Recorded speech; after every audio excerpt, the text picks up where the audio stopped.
সকালবেলা ঘুম থেকে ওইটাই দেখতেছে একদম ঝুম বৃষ্টি। তো এই ঝুম বৃষ্টির মধ্যে কী নাস্তা করলে ভালো হয় একটু বলবেন আপনারা।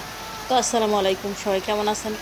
আশা করি কাছে দূরে যে যেখান থেকে ভিডিওটা দেখতেছেন আল্লাহ পাক সবাইকে ভালো রাখছে। আর সবাই সবসময় ভালো থাকেন, সবার জন্য দোয়া রইল ইনশাআল্লাহ। তো এই তো একদম বৃষ্টির কারণে দেখেন অন্ধকার, আমি কিন্তু ক্যামেরা নিচে যে এখন মানে জানালাটা খুলতে পারতেছি না, এই কারণে অন্ধকার, যেহেতু বাইরে বৃষ্টি।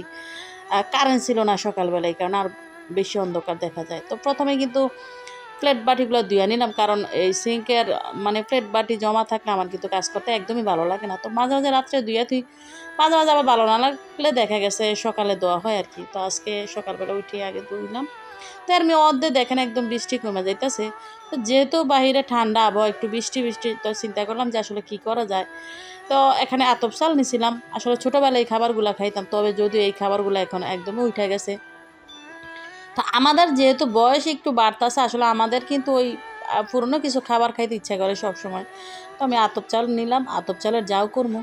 তো ছোটোবেলায় কিন্তু অনেক এই খাবার খাইছে, ছোটোবেলায় আমার বিয়ের পরও আমি অনেক খাইছি। আমার দাদি শাশুড়ি এই খাবারটা অনেক রান্না করতো, শুধু লবণ দিয়া। তবে এখন তো আর কাঞ্জি যাও নাই, মানে কাউন্সাল আর কি, যেটা কাউন্সাল দিয়া কিন্তু এই লবণ দিয়া যাও রান্না করলে খুব ভালো লাগতো। তবে খুব মিস করি ওই খাবারগুলো এখন। তো আমি কিন্তু শুধু মানে দুইয়া বসাই দিয়ে শুধু লবণ দিছি, মানে এই রান্নাটা রান্না করতে একদমই ঝামেলা নাই, একদম ঝামেলাবিহীন। তো মাঝে মাঝে আসলে চেষ্টা করি, তবে একটা ব্যাপার হচ্ছে যে কোনো নাস্তা তৈরি করলে যদি ঘরের সবাই খাইতে না পারে, তখন কিন্তু খাওয়া যায় না। তো এখানে কিন্তু এই যে মরিচের ভর্তা করছিলাম, সাথে একটা চেপা শুটকি দিয়া। তো যেহেতু এই খাবারগুলো করলে আমার ছেলেমেয়েরা খাইতেছে না, আসলে ওদের জন্য আবার আলাদাভাবে রুটি বানাইতে হয়, ওরা এগুলা একদমই খাইতেছে না। তো মাঝে মাঝে দেখা যাচ্ছে একটা নাস্তা করলে যদি সবাই মিলে খাওয়া যায়, তাইলে কিন্তু খুব ভালো লাগে। তবে নাস্তাগুলো কিন্তু আমি একা খাই না, আমার আশেপাশে যারা আছে দিয়া খাই। আমার আব্বা বাড়ির কাছে, আমার আব্বার জন্য মাঝে মাঝে পাঠাই, মানে যাও জাতীয় জিনিসগুলো আব্বা আবার খাইতে পারে, যেহেতু নরম। তো আসলে অনেক ভালো লাগছে, অনেক দিন পর খাইছিলাম। তো এর মধ্যে আবার দেখলাম যে মাছ নিয়ে আসছে, তো মাছগুলা একদমই তাজা, সুন্দর, টাটকা। মানে যেহেতু বৃষ্টি হয়েছে, বৃষ্টির মধ্যে মাছগুলো খুবই সুন্দর। আর মাছ একটা মাছও মরা ছিল না, মানে সবগুলো মাছ একদম তাজা ছিল।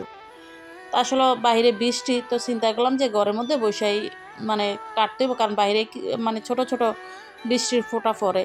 তো এখানে 3টা বাইং মাছ ছিল, আর বাকিগুলো চেদুরি মাছ বা বেনি মাছ।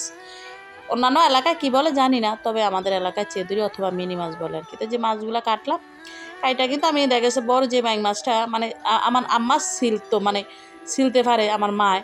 তবে আমি তেমন পারতাম না, তবে আজকাল চেষ্টা করে একটা মাছ ছিলতে পারছে আর কি, বাইং মাছ। তো এই জি দেখেন।